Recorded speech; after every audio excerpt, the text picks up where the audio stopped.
Broker has always been a mysterious figure, and not just in the Marvel Cinematic Universe, where fans of the Falcon and the Winter Soldier series spent some time trying to decipher the Power Broker's true identity. Even now, some people still do not believe to this day that the reveal is even the true one, and there are still some out there that theorize there could still be a Power Broker working behind Sharon Carter and simply using her as a front for their true identity. In the comics, Power Broker has always been a villain shrouded in mystery, and even today we still do not know the true identity of the modern day Power Broker from the comics. Initially, Power Broker was Curtis Jackson, but even before his death in 2012, there had been a new Power Broker that was introduced on the scene, making their first appearance in Avengers The Initiative Annual in 2008. Their identity still remains unknown, I believe. It's been more than 10 years and we're still not sure exactly who that is. The more modern version of Power Broker even still hasn't been seen since 2023. What are some villains that you haven't seen for some time that you would like to see come back? Definitely one of the weirdest weirdos out there for me is this next villain we're about to talk about. Even his name just sounds so cosmically weird and fantastic. Zenu. Now, Zenu might not be a full-on Avengers team villain, but he is a villain of one of the mainstay Avengers, the Hulk. He was an alien cyborg prisoner who escaped from exile only to crash land on Earth. Zenu initially hoped to control the minds of the people of Earth and get them to build him a new spaceship. Now, the problem with this new spaceship is that it would be so powerful that its launch would in essence destroy the Earth. Tell you what, that's definitely a cosmic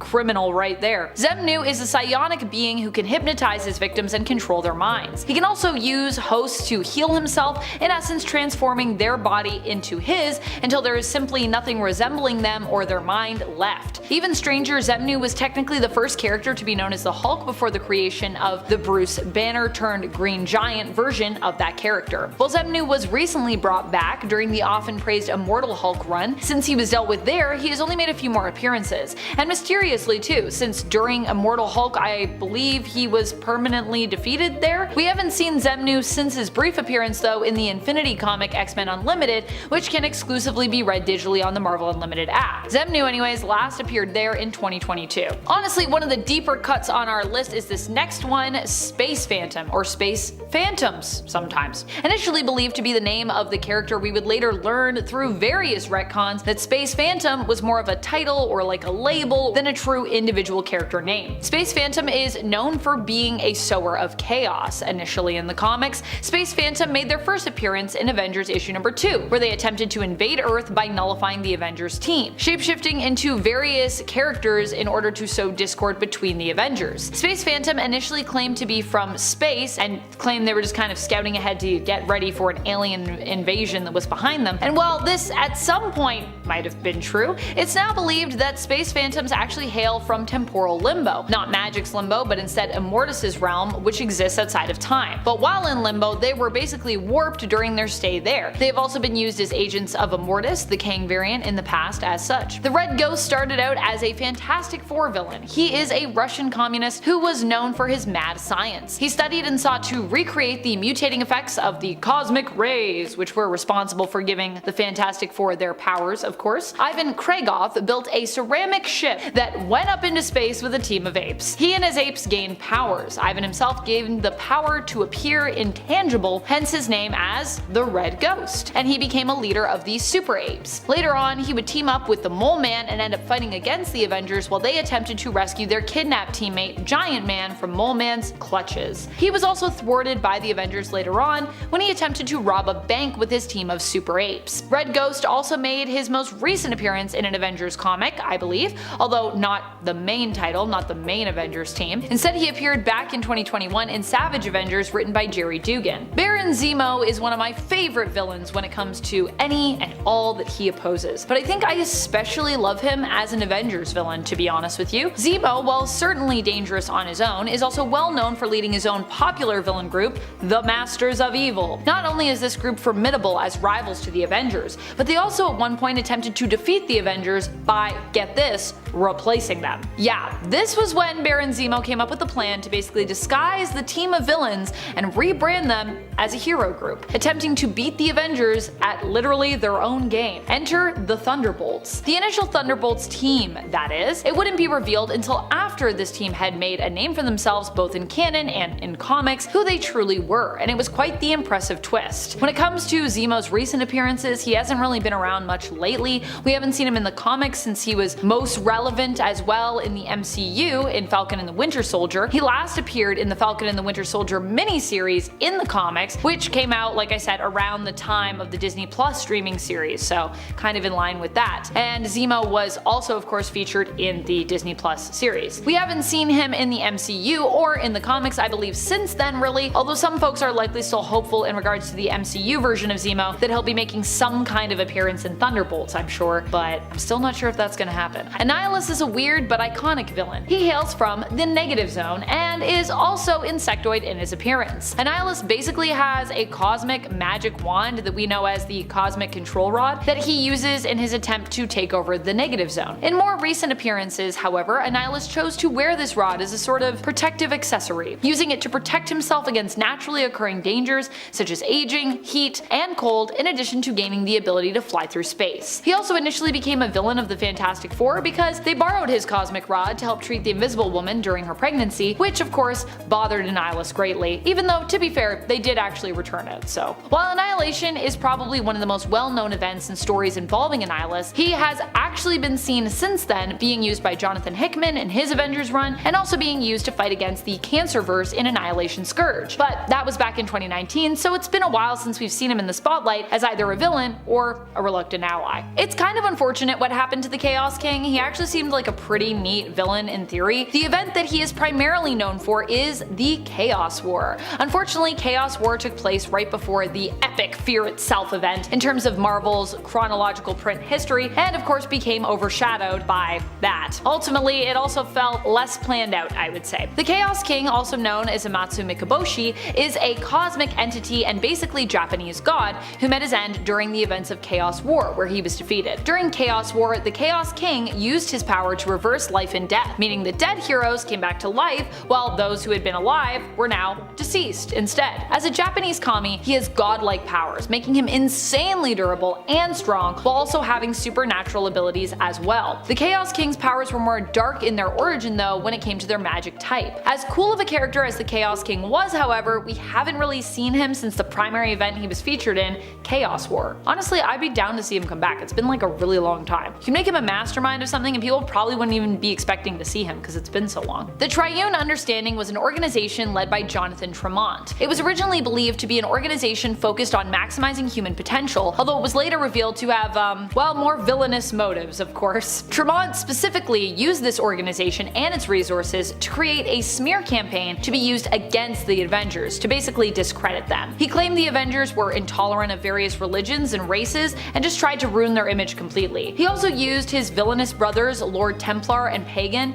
in an attack specifically against the Avengers, which he then actually used to blame the superhero team for all the destruction that the fight had caused. What's truly wild is although this organization is not one of the most well-known Avengers enemies and they haven't been featured recently, the Triune Understanding still succeeded in getting both Thor and Captain America to leave the team for a bit. Surprisingly, despite their successes however, we haven't really seen them for I think over 20 years in the comics. They just kind of faded away. Honestly, we should bring them back. They were pretty cool. You might know the Brown family thanks to Spider-Punk from the new Spider-Verse movie, but that family also exists in the 616 universe. Two notable heroes have emerged from the family of 11, Hobie as the Prowler and his older brother Abraham as the Black Tiger. Since Hobie has popped up a lot, we're focusing on the latter. Abraham Brown is a martial arts superstar that first appeared in April of 1974. He met and quickly became friends with other martial artists Lin Sun and Bob Diamond. The trio found a set of jade tiger amulets and decided to become the Sons of the Tigers. The trio later dispersed after a series of personal arguments and they lost their amulets, but before breaking up, they teamed up with other heroes like Spider-Man and the Human Torch. To take some time off, Abe was hopping on a plane to Algeria, but his suitcase had been switched, the new one containing the Black Tiger costume. Unfortunately for Abe, two other not-so-nice guys were also looking for this costume and hijacked his plane, but Abe is a superhero, so he survived. He managed to chase chase and capture one of the men, but they were then captured by a local tribe and forced to duel Black Panther style to see who will become the Black Tiger. We know how this ends. Brown officially takes up the Black Tiger mantle, and his last known activities took place in 2017 as a member of the Penance Corps. Sometimes real life and the characters on the page are one and the same, and this is especially true in the case of the second Human Fly. The first was a villain, but this ain't about him. Our Human Fly superhero was a regular young man who got into a bad car accident. His injuries were very serious, which led to him receiving a new skeleton made of steel. He was told that he will be paralyzed for the remainder of his life, but the Human Fly resolved that he would learn to move again. He began training his body and worked for years until he was even stronger than he was before the accident. He used his newfound strength and skills for good and became the Human Fly. This didn't come without confusion. The original Human Fly still existed. Spider-Man had a run-in with the hero at one point, thinking he was the evil guy. The Human Fly would also sometimes do daredevil stunts to raise money for charities for children with disabilities. We never actually learn his name in the comics, but that's okay because we know his name in real life. The Human Fly hero is based on the very real stuntman Rick Rawhide. The tagline for the comic book was "The wildest superhero ever," because he's real. And the book itself featured photos of Rick in the Human Fly suit. One story that many Marvel fans hope will disappear is that of US-1, or the story of Ulysses Solomon Archer. The series is only 12 issues long and yet packed in a fight with a German Zeppelin captain, motorcycle gang, and aliens. The main problem people have had with this comic is the plot seems so unbelievable, a hard feat to accomplish when it comes to superheroes. But I guess an intergalactic trucker would do the trick. The reason for the seemingly odd plot choices is because the series was based on a line of toys, the Tyco toy slot car racing line. That is why the main character, Ulysses, wants to be a trucker so badly and even has a custom-built semi-truck, missiles, and other fun gadgets. The gadgets aren't just in his truck, they are also in his head. In the first issue, Ulysses and his brother are driving down the highway but are run off the road by the main villain of the story, the Highwayman. The brother doesn't make it and Ulysses is barely holding on. To save his life, he gets a very durable metal skull replacement. The new skull is able to pick up on radio transmissions, which comes in pretty handy. After this limited run was over in 1984, he makes a few appearances in the sensational She-Hulk, Annihilators, and Deadpool team-up. The last time he was seen on panel was in New Avengers Volume 2, number 7. He's featured in a lineup of potential nannies to Jessica Jones and Luke Cage's daughter. He doesn't get the job, unfortunately. This next bunch went from one parody to another. The Powerhouse Pachyderms were originally planned to be a parody of other crime-fighting animal group, the Teenage Mutant Ninja Turtles. The whole thing is a pretty funny concept. Instead of crime-fighting turtles, it's crime-fighting elephants. Their name? The Adult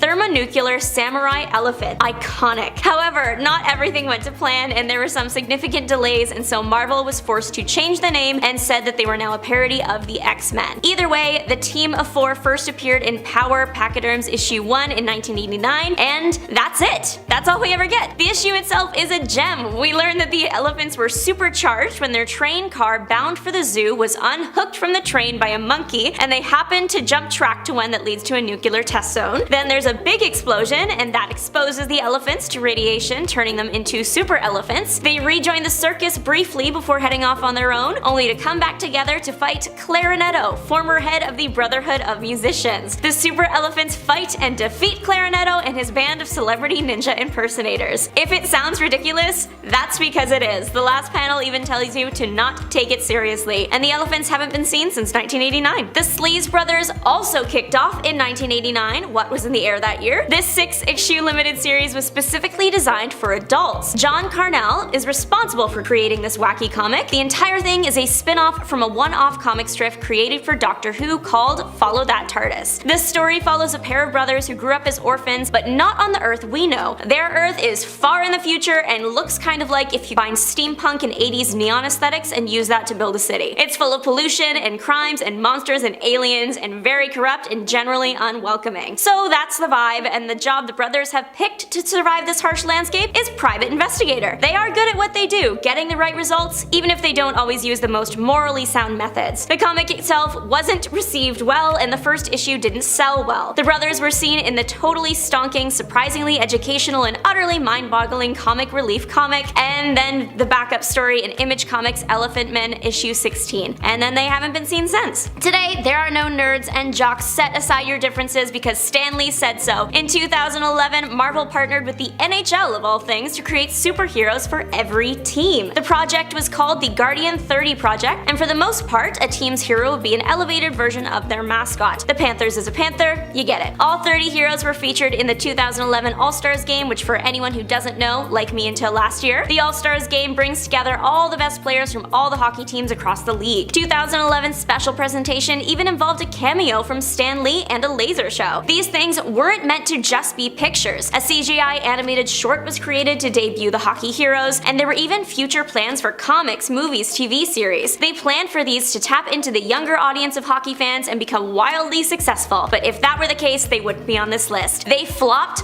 hard. The main issues with the Supers was that many of them were just existing character designs with one or two differences, and the storyline for the characters wasn't very compelling. They were drawings come to life instead of actual heroes in their own universe. Safe to say these heroes will probably be staying out of the game and in the penalty box for the future. Project Guardians wasn't the first time Stan Lee dipped into a new audience. In the year 2000, the Backstreet Project hit the shelves, and the merch booth at the Backstreet Boys concerts. Backstreet Boy Nick Carter, a longtime comic fan, and Stan Lee, longtime comic creator, combined forces to create the band's superhero team. Carter came up with the idea and originally hoped it would become a 6-part comic series. However, when he sat down with Lee, the pair agreed on a single issue and a web series. The comic featured the band getting their powers for the first time, going from superstars to superheroes. The web series planned to have 22 episodes, but only 7 were aired, and none of the actual Backstreet Boys took part in it, which is disappointing. Even Burger King got in on the project, creating a line of action figures to go with their kids' meals. I want one. With the rise in Y2K trends over the years, I think it's time for the band and the book to make a comeback. Once again, we are back with another Stan Lee venture. His animated web series ended up becoming wildly successful, being picked up by Fox for TV distribution. It was called The Seventh Portal. The story centered around Peter Littlecloud, his friends, and an interactive video game. The game promises the opportunity to actually fight monsters like a superhero. It claims to use holographic projections for the gameplay. In the game, there are 7 dimensions, 6 are currently conquered by an evil villain, whereas the last one, our dimension, is safe. You choose a hero to play as to make sure the evil doesn't make its way through the portal. The game turns out too real for comfort. The way you really fight the monsters is by being transported into the screen in the parallel universe of Darkmoor. Peter and friends end up defeating the evil and restoring the universe to what it was before. The only change is that the crew gets to keep their superpowers so they can protect the Earth if needed. The series was so popular it was set to head to the silver screen, but nothing has been heard about that for about 2 decades, and it seems Peter Littlecloud will stay tucked away until it's actually picked up again. The Torpedo has had quite a few people behind the mask, but only one was a hero. Brock Peters witnessed a fight between the second Torpedo and Daredevil. Torpedo 2 went down and Peters tried to save him. Unfortunately,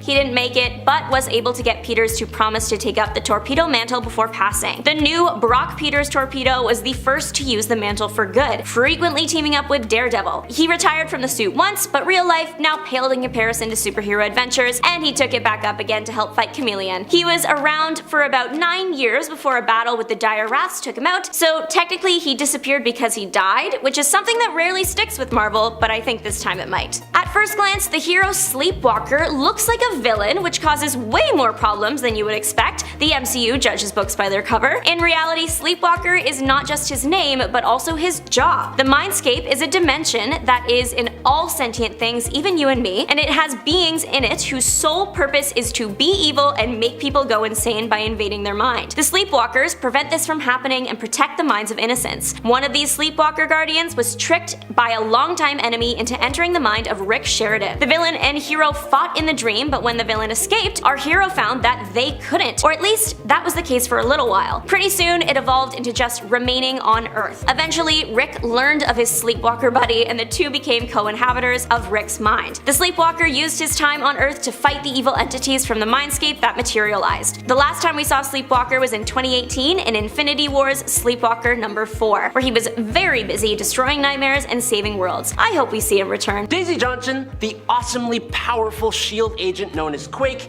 came on the scene in spectacular fashion as the secret weapon of Nick Fury during his Secret War. She was almost instantly a super popular character. Her power set is also very impressive to boot, as an Inhuman with super strength, reflexes, speed, and endurance, all of which are known to be slightly greater than the likes of even Captain America. And of course, Quake's main power is vibration manipulation, which allows her to generate massive earthquakes, hence the name. Both her popularity and her power just kind of increased more and more over time, especially with her appearance in the Agents of S.H.I.E.L.D. TV show, but then it seemed that her appearances from that point onward just became less and less frequent, to the point that now she's just kind of gone? I think her last significant appearance was in 2015 in S.H.I.E.L.D. Volume 3 when she faced her own father, Mr. Hyde, and that's a bummer because many a fan loved seeing her. But from Nick Fury's ace in the sleeve to Spider-Man's forgotten sidekick, Alpha. The super incredibly powerful new Spider-Man sidekick known as Alpha seemed to come and go like a fart in the wind, and speaking as an avid farter, I would know. He first appeared in Amazing Spider-Man number 692 in August of 2012, and was a completely unimpressive Midtown High student who went to visit Horizon Labs, where he got exposed to Parker particles, and yes, that's actually what they're called. He gained the ability to create a hyperkinetic form of cosmic energy tied to the forces of the universe that he could use in blasts and beams, and he could also let off massive explosions, and he had tons of other powers too. He became the spokesman for Horizon Labs and the sidekick to Spider-Man, but basically he was super irresponsible and unpredictable with his power. For Spider-Man, power and irresponsibility do not go together, and so he depowered Alpha to only about 10% of his original power. Alpha just was not very well liked by fans, and while he continued to operate as a hero and got his own little solo series in 2013, he just kind of stopped appearing at all and has been all but forgotten by Marvel. Or we could talk about Omega the Unknown. Omega the Unknown is one of the wildest superhero concepts I have ever heard of. So basically, back in 1975, Steve Gerber created mechanical beings who lived out on a planet called Protaris, and they were going to be wiped out due to changes to their planet's climate that they just couldn't adapt to. So they created biological humanoid beings who could succeed them, and they sent these beings off to other sentient worlds where they could learn and gain skills that they would then pass on to their next model, constantly improving. James Michael Starling was the final model who was sent to Earth and raised by Protarian androids disguised as humans. He had a psychic connection to the previous model X3Z, who had gained the power of harnessing biospheric energy, which was then passed to James Michael Starling, and the Protarians knew that this power would be too much for their creations and decided to set out to destroy them. The character, or characters as you can tell, were absolutely wild, but they didn't really stick with readers, with X3Z being destroyed by the police in Las Vegas and James completely vaporizing himself, and they just stayed gone until he came back, revealed to be stuck in Chthon's other realm in Darkhold Omega in 2022, but just as quickly as he came back,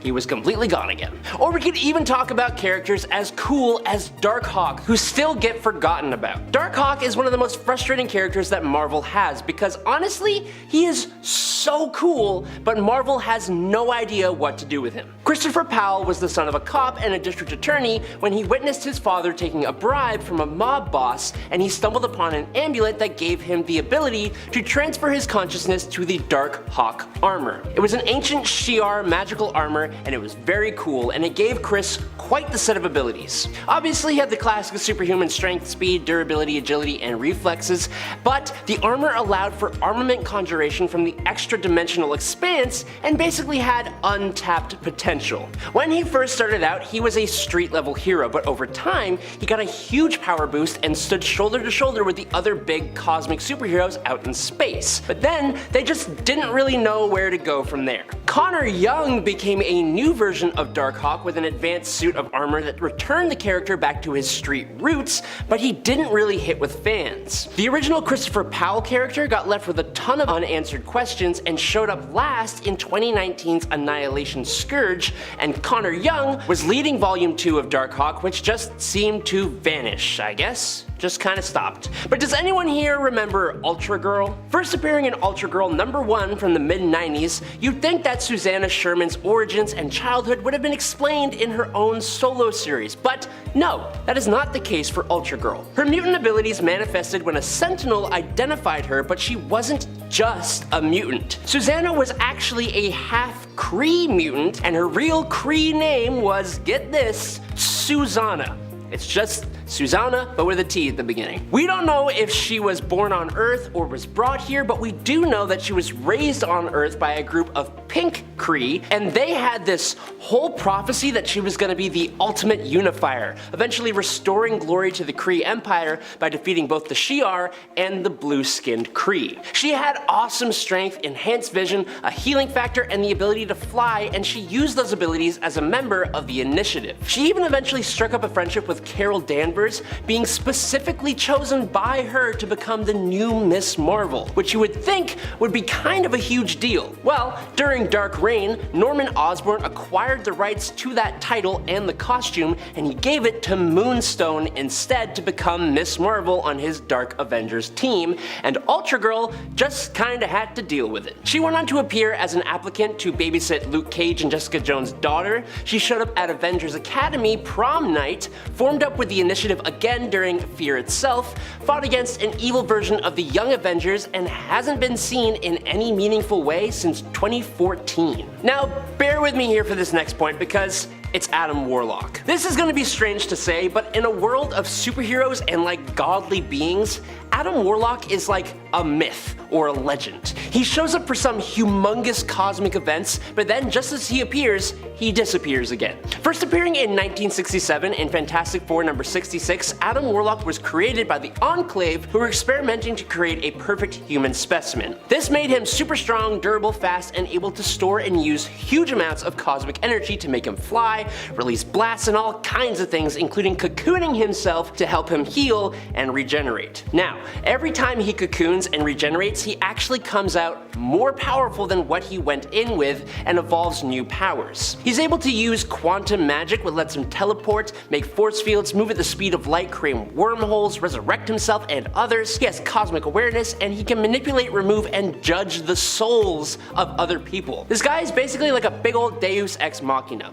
but that's the problem. He gets reborn, attunes to a new universal threat, defeats that threat, and disappears again. The last time he showed up was in 2018's Infinity Wars, which kinda sucked, and he just kinda showed up, went inside the Soul Stone, helped save the day, transported Gamora somewhere completely random in the universe, gave the Infinity Stone sentience, and then he disappeared again, yet to be seen since. But now we're gonna go way back for the Rawhide Kid. A gunslinger from the 1800s with dozens of cowboy adventures to brag about, Johnny Rawhide Kid Bart is one of Marvel Comics' oldest characters, but also one they have seemingly tried to sweep under the rug. Just for a little bit. Johnny Bart got his own adult-oriented reboot under the Max imprint, where he was reimagined into a gay gunslinger, and the portrayal of homosexuality within that comic was super criticized for being stereotypical, campy, just plain offensive. What could have been the Rawhide Kid's big push from his relative obscurity instead became a big old embarrassment that Marvel had to apologize for,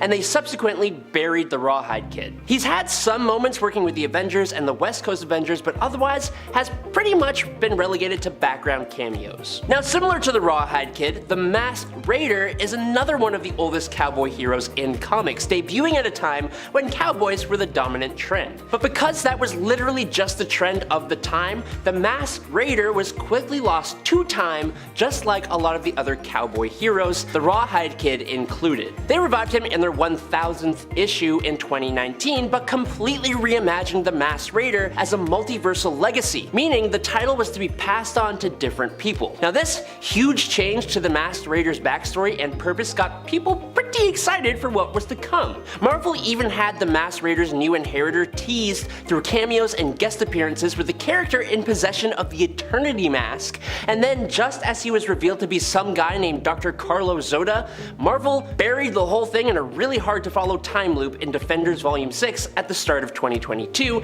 and we haven't really seen him since. But how about a character that hangs out with the X-Men? Hepsa. An alien from the Mephistoid species, Hepsa escaped her planet after she was condemned to become food at a Shi'ar Imperial banquet. Together with her fellow prisoners, she formed the Starjammers, a team of intergalactic travelers with different abilities, and she also became the love interest of Corsair, who was the father of Cyclops, Havoc, and Vulcan, the Sles Brothers. After Vulcan wiped out Corsair and Hepsa ended up stranded on Earth, she basically joined up with the X-Men despite not actually being a mutant. She donned an X-Men suit and accompanied them on missions, specifically creating a bond with Warpath. She fought against the Hulk in World War Hulk without doing diddly squat to the guy. She joined up with X-Force, moved to Utopia with the mutants, almost got deported from Earth by sword, and then in All New X-Men Volume 1 number 23 from 2014, she managed to return to space with the Starjammers and a returned Corsair,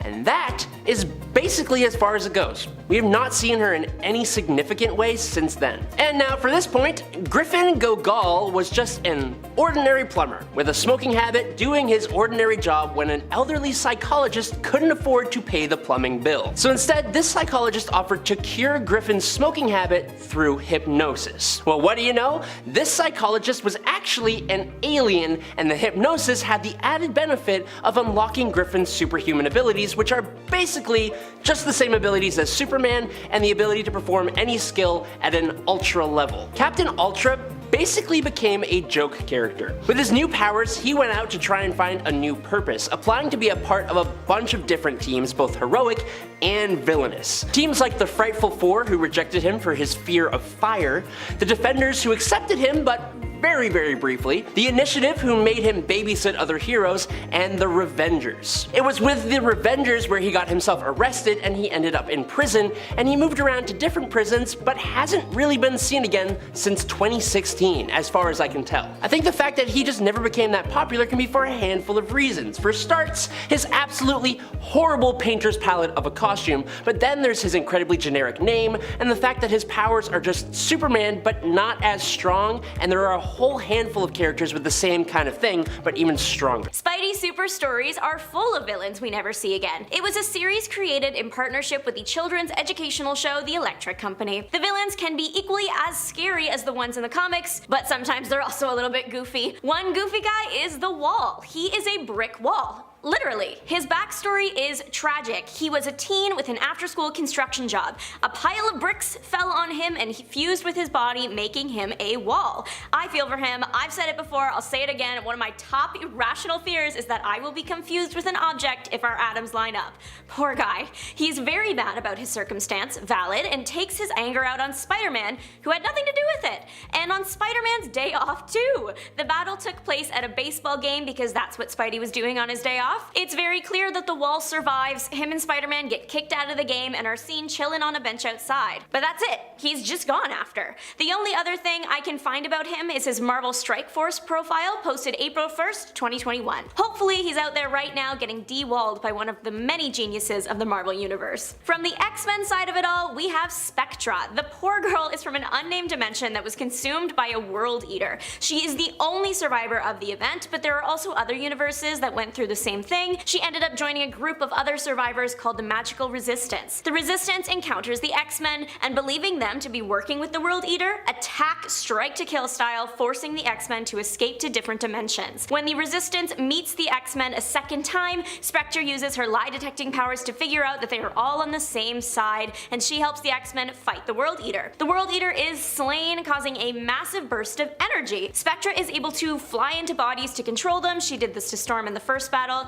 and it implies that she's kind of like a ghost. There is a very real possibility that the energy explosion vortex thing didn't hurt her, and she's just left because the World Eater was taken care of. She hasn't been seen since 2017's Extraordinary X-Men issue 16, but I think she deserves to make a comeback as a hero. She did have some character development and ended up as an ally to the X-Men. Flying Tiger has been around since 1981, debuted in Spider-Woman 40, and then disappeared in Amazing Spider-Man 18 in 2018. Flying Tiger was a former American football player. When his professional career failed, he turned his skills to villainhood. He became a talented assassin with a 100% success rate, until Spider-Woman, of course. Since his debut, he has battled Iron Man, the Fantastic Four, and of course the last hero to see him alive, Spider-Man. The thing is, we don't have a confirmation that he died. In Amazing Spider-Man 18, Spider-Man, along with most villains he's fought in his career, are being chased by Robot Kraven the Hunters. Taskmaster and Black Ant created robots modeled after Kraven so they could host the Great Hunt, an event where the rich can pay large amounts of cash to get put in a virtual reality space where they control the robots and are able to get revenge on the villains that wronged them. The rich do not hold back. We see the iguana either die or get critically injured, Flying Tiger is tackled mid-air, and that's all we see. He's not in the comics after it, so it's unclear whether he escaped or not. J. Jonah Jameson may make Peter Parker's life infinitely more difficult than needed, but nobody deserves to have their birthday cake stolen, and by a villain, no less. The Birthday Bandit is another goofy villain created for the Spidey super stories. His entire thing is that he goes around ruining birthdays by stealing all the party supplies. The biggest birthday cake in the city currently belongs to the Triple J, and the Birthday Bandit wants it. He breaks into the building, grabs the massive cake, only to be webbed by Spider-Man. Unfortunately, the damage is done and the cake is completely ruined. Jameson walks into a smashed cake and doesn't know whether to blame Spider-Man or the Bandit. He does chuck a piece of cake at Spider-Man though, and poor Peter is forced to spend his day off in his birthday suit doing laundry. The Bandit is presumably sent to jail, but who knows if this wacky villain will make a comeback. Happy birthday to anybody who's celebrating today, but keep an eye out just in case the Bandit is still on the loose. Personally, with all the wacky villains that Spider-Man has had to deal with, I think we need a Lego Spider-Man movie the way that they did Lego Batman, because in Lego Batman they brought back all the random people he's fought over the years no matter how goofy they are, so I think we need one for Spider-Man. That's personally my choice for this, but let me know in the comments down below which hero you would pick. From the same universe and looking equally as ridiculous is Fancy Dancer.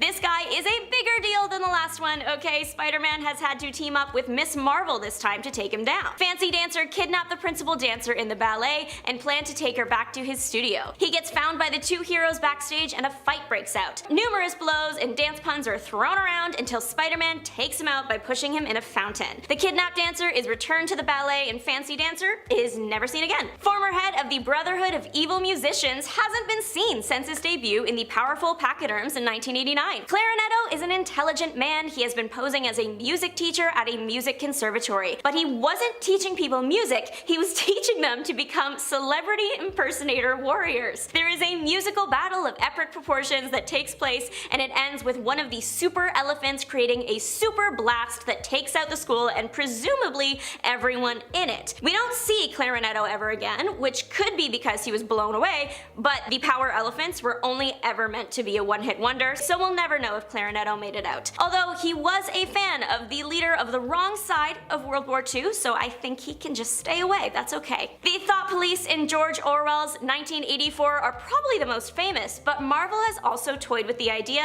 in 3 issues of Sleepwalker. 3 issues for 3 members. Marvel's Thought Police were made up of Wiretap. He could jam communications between any device. There was also Nightstick. He was a very strong brick wall of a man, not literal this time, and he was considered the group's leader. And finally, Cuffs, a regular woman with special mittens. She had gauntlets that would expel highly versatile liquid similar to clay that she could manipulate to attack from a distance. The trio tricked the Fantastic Four into helping with their mission of ending the hero Sleepwalker. Sleepwalker does look like a villain, so the Fantastic Four judge a book by its cover and agree to help. Sleepwalker is connected to a human host, so they must go into the host's mind to get him. But once the F4 realize that Sleepwalker isn't the villain, they turn on the trio. Everybody battles, and then eventually the Thought Police and Fantastic Four are back on Earth. The Thing was about to clobber the group, but they were considered to be part of a government-sanctioned operation, and if he did, he would be arrested. So the Thought Police are left with a government high-up, and who knows where they are now. That was back in 1991 in issues 14, 15, and 16 of Sleepwalker. We have a member of another Brotherhood in the house. This time we are looking at Lifter of the Brotherhood of Mutants. Lifter's abilities include density manipulation. He can give himself super strength just by changing his body density. He can also manipulate gravity, reducing its effect on what he touches. Magneto created the Brotherhood, but when he left the picture, the group changed their name to become Mutant Force. They were working for Mandrill as soldiers for hire fighting the Defenders. Then the Mutant Force moved on to join the Secret Empire as thugs, again battling the Defenders. The group reinvented themselves a second time, becoming the Resistance, a group against the Mutant Registration Act. Lifter and Mutant Force would protest by causing disturbances around the world and organizing rallies. bodies. All good things must come to an end, and eventually the villain squad parted ways. Back in 2021, Lifter ended up volunteering to have his powers taken by Snark, so I think he has truly disappeared to go live a normal life. Good for him. This next man is iconic. Literally, his name is Icon. He appeared in 2 issues, Excalibur 59 and 60. He was a Wakandan biochemist who experimented on himself in their advanced labs. He ended up giving himself the ability to turn himself and others into wood. With his newfound power, he set his eyes on the Wakandan throne. He had the idea in his head that Black Panther did not respect him as a scientist. One night during a celebration, Icon shows up and starts turning people to wood. Luckily, the Avengers are in attendance, something Icon did not plan for. He does have an ace up his sleeve. When someone is turned into wood, they are then under his control. Black Panther will not let the Avengers attack the wooden people as they are his subjects. But worry not, out of nowhere comes this guy called Jungle Man to distract Icon, giving the Avengers their moment to start the fight. Only Icon surrenders very quickly.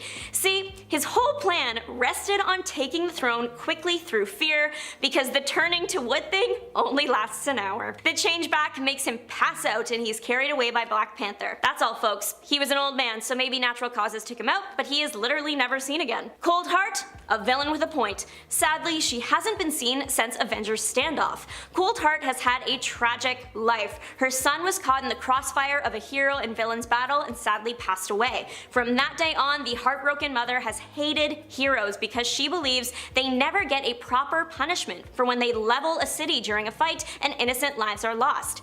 She has a point. To get her revenge on the heroes of the world, she stole her costume from the government agency she worked for. Her suit is bulletproof and comes with 2 cryonic swords that can freeze anything they touch. She primarily fights Spider-Man, and he is one of the only heroes that has survived her pursuit of them. She was inspired by his good nature and genuine want to protect civilian lives that she let him go. She eventually lands herself in prison, but escapes in New Avengers. This woman is tough. She survived the Stamford explosion and then ends up in S.H.I.E.L.D.'s Pleasant Hill prison, eventually joining in on the massive Avengers Standoff battle. And then we haven't seen her since. She is a highly trained martial artist and swordswoman, suggesting that she was probably a field agent of some sort when she worked at the agency. So maybe she just slipped away and is living a quiet life again. Gustaf Hertz worked in a mechanical laboratory in Munich, Germany during the 1940s. Now, unfortunately for Hertz, one day his arms got caught in a machine and had to be amputated. While this is a horrible thing to happen to anybody, Gustaf did survive the experience, and he was later given reading material on how to operate day to day without arms, instead using his mouth and feet to complete daily tasks. Turns out that he was really good at this. Hertz developed ridiculous skill in using his teeth and feet. He even took things a couple steps further. He sharpened his teeth into fangs so that he could bite people, and he even developed above average levels of strength and dexterity in his jaw, legs, and toes, allowing him to bend steel with his mouth, kick really hard, and throw daggers with his toes. He ended up proving how capable he was as a World War II enemy of the hero Angel and Wakanda, where he was completely destroyed by that era's Black Panther. What was really surprising was when he reappeared in Incredible Hercules number 129 to 131 in 2009. He was among a group of individuals that were the Greek god Pluto's jury of the undead, and they together put Zeus on trial and subdued Hercules himself. Past that though, Armless Tiger Man has appeared one more time in Ziggy Pig's Silly Seal Comics Volume 2 number 1 in 2019, and let's be honest, no one really read that. Now, Hulk villains are always a fun thing to talk about because they are either super smart or incredibly powerful, both of which make for a fun read. The character Ravage is one villain that is both of those things wrapped into one, which makes it all the more puzzling that he has completely disappeared. Dr. Jeffrey Crawford was a former mentor of Bruce Banner, who used the Hulk's gamma radiation to cure himself of a debilitating neuromuscular disease, while pretending that he was trying to help Banner cure himself of the Hulk persona. Unfortunately, like a good chunk of others who subject themselves to gamma, Crawford became a big old green monster who was subject to fits of rage. But unlike a good chunk of other gamma mutates, Jeffrey kept his wits and was both an incredibly strong villain able to rival the Hulk physically, but also cunning and able to outthink the Hulk as well. well. He had this plan to try and become Ravage full-time instead of only temporarily hulking out. Banner had to team up with General Ross to try and bring him down, resulting in a huge brawl between the two Green Goliaths, but it was actually Major Talbot who used a cryogenic inducer to freeze Ravage, and he was kept in suspended animation at Gamma Base being researched for ways to defeat the Hulk himself, and the last mention of him was way back in 1998. What always boggles me is when a villain has an absolutely huge backstory that ties into the Elder Gods and the greater Marvel godly planes, but then they just never show up. For example, Achidna, or Achidna, however you want to pronounce it. Achidna, or Achidna, was an Elder Spawn, the granddaughter of the Elder God known as Set, who is a big deal in Marvel Comics. Set was the first Elder God to realize that he could steal the power of his other Elder Gods by consuming them, which kicked off a whole massive war between the Elder Gods, turning most of them into demons. So his granddaughter is not someone to mess with. Echidna is the mother of all monsters. She made Angerboda, Cerberus, Chimera, the Lernean Hydra, the Nemean Lion, and the Sphinx, just to name a few. Despite that though, in the modern day, she has been a part of some just straight up sucky teams. In 2013, she became a part of the second Doom Maidens team under Caroline LeFay, who were eventually able to resurrect Morgana Le Fay. And in 2018, she became a part of Namor the Submariner's Defenders of the Deep when he decided that land dwellers weren't allowed in the ocean, and she stayed part of that Atlantean team until she turned on Namor and challenged him for the Atlantean throne and got defeated by Ghost Rider when the Avengers showed up back in 2021. Now, the villain Dr. Bong was a goofy villain even during the Golden Age. He has a metal ball where his left hand should be, and he uses it to create concussive blasts by striking the appendage against his bell-shaped helmet. We actually have no idea how he came to become Dr. Bong, because his backstory mainly just touches on how he was a bullied kid who found power in writing and language, so then he became a very unethical reporter, and then tried to become a celebrity and joined up as a performer with a rock band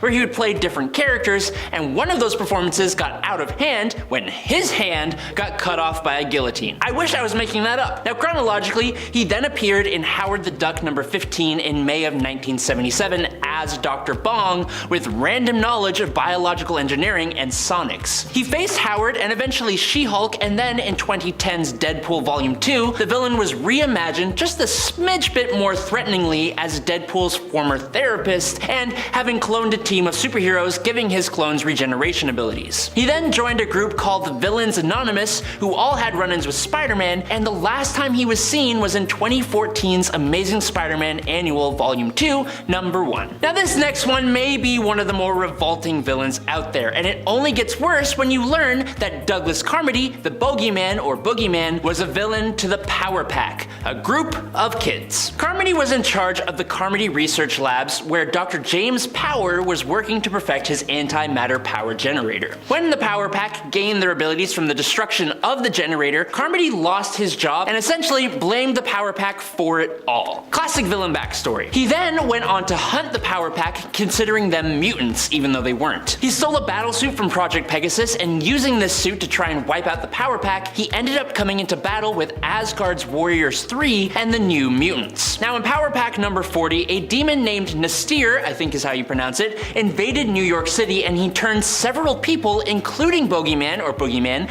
into demons. And for Carmody, he basically embraced it completely, permanently staying as a demon while the others returned to normal. He tried to wipe out the Power Pack again with his new abilities, but then he saw himself in a reflection and went tumbling off a building. That was back in 1988. He appeared one more time in 1993's Cage Volume 1, number 19, facing Luke Cage, where he apparently passed away. But this isn't confirmed, and so he is basically considered missing, which isn't at all a pleasant thought. Now, similar to how the High Evolutionary created the New Men, he also created the Man Beast from a red wolf that he genetically modified. However, unlike the New Men, Man Beast was created using a new isotope which granted him a heightened physicality and enhanced mental capabilities, also granting him a greater level of ambition. He terrorized Counter-Earth, or more accurately, he led a revolt against the High Evolutionary, which, I mean, that isn't really so bad. That guy sucks. But he was eventually stopped by Thor before he could do real damage. He tried this 2 2 more times actually, being defeated by Wolverine and Kitty Pryde the first time, and then on Counter-Earth, he was stopped by Adam Warlock, who slightly devolved Man-Beast, which is kind of terrifying to think about. He would then return again on Earth as the Hate-Monger,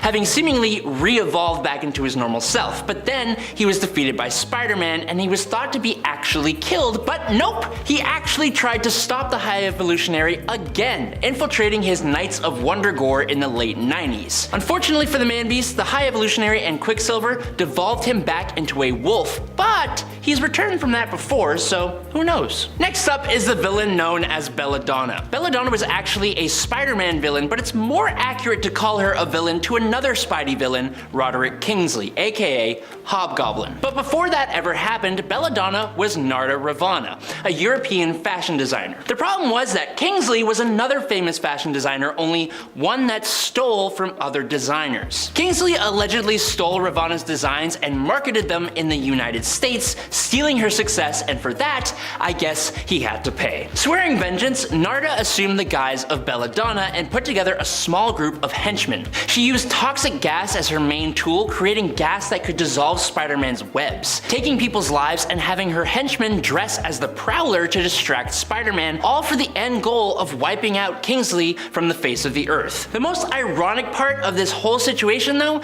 is that Belelladonna just didn't have the popularity needed to be a lasting villain, getting arrested in 1980, while Kingsley, he became the Hobgoblin and he's been causing problems all the way up until 2020 and is bound to come back at some point. Okay, so next up is a group of obscure villains made for the express purpose of facing another obscure group of heroes. Heavy Metal was a team made up of a group of cybernetically enhanced super intelligent animals with weaponized exoskeletons. Can't get much more comic booky than that. Their team members included Armory, an octopus because arms, get it? Tail Gunner, a vulture, Bloodbath, a shark, Ramrod, a rhino, and they were led by Uproar, a blue-faced gorilla. Now this team was created by Adam Frost of Multicorp as a prototype, privately owned attack force set to oppose the team known as Brute Force, which is also a team of cybernetically enhanced super intelligent animals with weaponized exoskeletons. Also created by Multicorp, but they were created by Dr. Randall Pierce,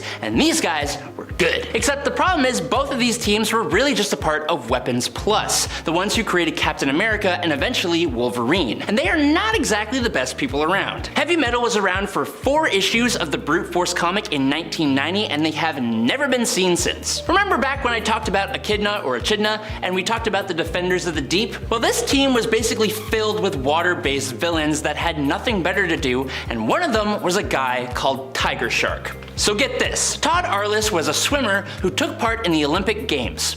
Cool. He ended up damaging his spinal cord when he rescued a drowning man. Dang. He was so desperate to regain his swimming ability that he then willingly participated in an experiment by the scientist Dr. Lemuel Dorcas. Interesting. The doctor blended Arliss's DNA with that of Namor the Submariner and a tiger shark, because of course he did. This experiment was totally successful, only it completely changed Arliss both physically and mentally. Now he had razor sharp teeth and gills and had become savage and incredibly aggressive. He became a supervillain and named himself Tiger Shark, becoming an adversary for Namor the Submariner. Now funnily enough though, after years and years of battling against Namor and the superhero community, he joined the Defenders of the Deep, and now he hasn't been seen since 2019 when they attacked an oil drilling platform in Alaska. And last up for today is Bram Veling. For starters, he has an incredibly strange name that is very obviously a reference to Bram Stoker and his character Van Helsing. So, Bram Veling, also known as Dread Knight, is better known as an enemy to Tony Stark in the Ultimate Universe. Unfortunately, in the 1610 universe, he just becomes another Iron Man villain that creates another Iron Man-like armor. But in Earth 616, Bram Veling was actually a Latverian scientist who didn't like Dr. Doom's schemes and was punished by having a mask fused to his face. He became kind of like a villain, but also a servant to Dr. Doom in a way, allying himself with Victoria Frankenstein and the creations of Victor Frankenstein Frankenstein, which would make you think that he was actually a hero, but he was never played that way. He eventually moved on from being just a Dr. Doom villain and has gone on to fight Iron Man on a few occasions, as well as the Black Knight and Spider-Man. He was this really cool looking armored up man with an even cooler mask, wielding a super cool lance, riding a black winged horse. It was dope, but curiously, while he's never actually been sent to the afterlife, his last appearance was serving Dr. Doom in Iron Man Legacy Volume 1 Number 3 back in 2010, and he hasn't been seen since. While Wrongslide has been around recently, I wanted to include him here because I think ever since Rockslide became Wrongslide, he's been mainly relegated to a background character. Rockslide himself was also seemingly brought back just to be sacrificed during the Ten of Swords event in the lead up to the Otherworld tournament. He was one of the mutants who perished in Otherworld, allowing the mutants of Krakoa to learn that dying in Otherworld meant you basically couldn't be resurrected in the same way. Initially it was actually believed you might not be able to be resurrected at all, but we later managed to bring back those fallen mutants. However, they were then very much changed by the experience permanently, turning Rockslide into a very different entity, which we even renamed as Wrongslide. Now, while Wrongslide did recently appear back in April 2024, it's important to note that 1, in that appearance he was again just completely removed, just killed off, and 2, this technically isn't even the same character as Rockslide, who perished way back during the Ten of Swords period during the Krakoan era, which was a few years ago now. It's actually weird to think that Ten of Swords happened that long ago. Feels in some ways like it was yesterday to me. I don't know, time is weird like that. Are there any events that you feel like just happened, but they definitely did not? Let me know in the comments. IBoy is a mutant with a higher level of perception because he's covered in eyeballs. IBoy might seem like a strange mutant and hero, but I'm gonna be honest, I cannot deny that I just downright love this guy. Even though, yeah, he's kind of a weird one to look at and to have, I don't know, thought up in terms of his existence even. IBoy has since been revealed to have more than just enhanced vision though. He can see things that others can't, basically seeing through to other planes at times, and also seeing and understanding the world around him on an atomic level, due to his inhuman level of sight. It's a pretty specific power, but can be super useful given the right circumstances. IBoy had a period in the Krakoan era where he was more relevant as he ended up on the X Factor team for a while, investigating mutant mysteries, pretty fun, but unfortunately he has not been as prominently featured since the end of that series and its wrap-up story Trial of Magneto. He has since appeared in the X-Men Unlimited series, which is part of Marvel's online-only exclusive Infinity line on Marvel Unlimited, but even there I don't think he's appeared since like early last year, so it's still been quite a minute. Even with her ability actually being super cool and super useful, it's still a super gross one to be honest. That's right, we're talking about Husk. And it's no surprise that we forgot who Husk was for a bit, only to remember her again briefly during the Krakoan era, before almost immediately having her disappear just as quickly after she reappeared, it feels like. Husk is a mutant and member of the X-Men who is able to shed her skin to reveal a new composite layer underneath. For example, she sheds a layer of skin and underneath she could be fiery. Mostly this just sounds pretty heckin' awesome. She can kinda do it with like any materials as well. However, there have been times when Husk has been mentally unstable, resulting in her having less control over her abilities, and shedding your skin involuntarily, I'm gonna be real with you, that would be super disturbing. Not just the idea of it, but also when Husk sheds her skin involuntarily, it gets like all patchy and freaky looking, so I'm not surprised that she just kind of comes into the spotlight and then fades away. A member of the version of X-Force which would evolve into X-Statix, Anarchist joined the group as a replacement member after the death of Sluk. His powers include being able to produce electrochemical energy, which can be used to create powerful blast. How does he produce this energy? Why, through his acid sweat, of course. But that's right, when it comes to Anarchist, that is how he does it. Although the byproduct of his weird abilities are pretty awesome, the ability itself, sweating acid, honestly pretty nasty. Like sweat wasn't gross enough by itself. If you make it acid, it just kinda gets more disturbing and gross. Anarchist showed up last, I believe, in the first Excellent series, but even there he only appeared in a flashback, sadly. He also was shown to have joined the mutant nation of Krakoa, fun fact, but he's even been more of a background character there in regards to that. For some of the weirdest heroes, we can look to the Great Lakes Avengers, who are generally known for being a much more wacky and often eccentric team of heroes whose powers are oddly specific in a way that usually doesn't seem too useful, I'd say. Case in point, Doorman. Doorman got a power upgrade after his death, but before that his powers weren't really that extraordinary, at least not in how they were presented in the comics. Also, he was stuck with the bizarre name of Doorman, so, you know, that could have probably been better. Doorman was so named because he could use his powers to act as a doorway for people, allowing them to pass through solid barriers. This, however, is actually because of Doorman's connection to, fun fact, the dark dimension, which he uses to allow people to pass through him, effectively teleporting them through barriers via the dark force. His attachment to the dark force also gives him a slew of other useful abilities at this point, similar to magic or Kitty Pryde, you might say, although, you know, neither of them are necessarily attached to the dark dimension, they have their own things, but I digress. And fun fact, while Doorman is not known for being an X-Men and instead is known for his affiliation rather with the GLA or the GLI primarily, he also just so happens to be a mutant, which is why I've included him here. So in that way, he is somewhat connected to the team while still being very much removed from it. But hey, he's still a mutant, so I'm gonna count him. Bailey Hoskins is known for being the worst X-Man ever, probably because his powers are pretty lackluster sounding, to be real with you, but managed to pack a pretty big bang when they do get used. Bailey's powers involve self-detonation, but the only thing is that activating his powers will actually also, unfortunately, result in his death, meaning he can only use them once, and doing so will, yes, kill him. However, he does end up doing this, and in doing so actually saves the entire world, or at least a world. His good friend and teammate Miranda has reality warping powers that are extremely powerful, propelling her into her own classification of mutant even, beyond Omega. But even then, Miranda can't seem to interfere in this world. It seems that she needs some help from Bailey, and in sacrificing himself he not only saves the world, but also seemingly helps Miranda to fix it and set it right again. Bailey is definitely a mutant who was introduced only to disappear right after his story concluded, because he was kind of just created just for that story, but this is also because his story is believed to be set in a totally different universe. His story is an interesting one, and the idea of his character is honestly just fascinating to me, and I'd love to see it in the main continuity. A mutant who is with the X-Men, but whose power basically is a one-time use, making him appear pretty much normal despite being a mutant, and also making him mostly useless as a mutant superhero, at least, you know, for most of his life. While a student at the Xavier Institute, I don't believe Slick ever made the main X-Men team, nor has he been featured on any spin-off mutant team either, I believe, but still, Xavier Institute, so we're counting him. Slick's powers were charisma-based. He basically exuded charisma and made himself likable. He could also cast illusions, as we'd later learn when he and Quentin Quire's Kid Omega butted heads. The two didn't get along, and at one point Quire used his powers to just dispel the illusions that Slick was constantly casting. Honestly, a pretty rude move, but that's what happened. These illusions made him appear as a handsome young man, but this was not actually his true appearance, it turned out. He also had a physical mutation as a mutant and appeared as a small,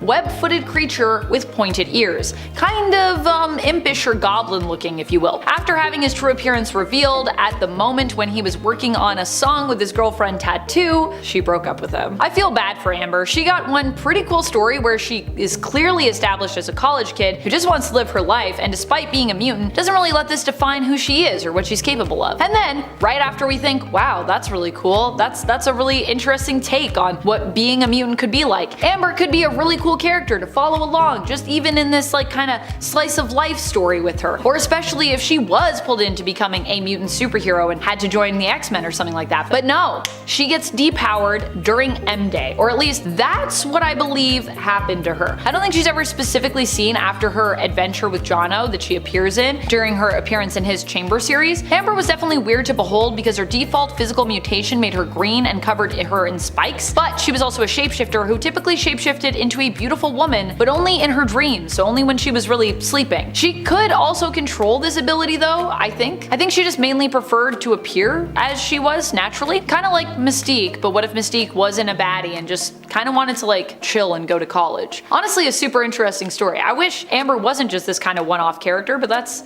kinda what she became, honestly.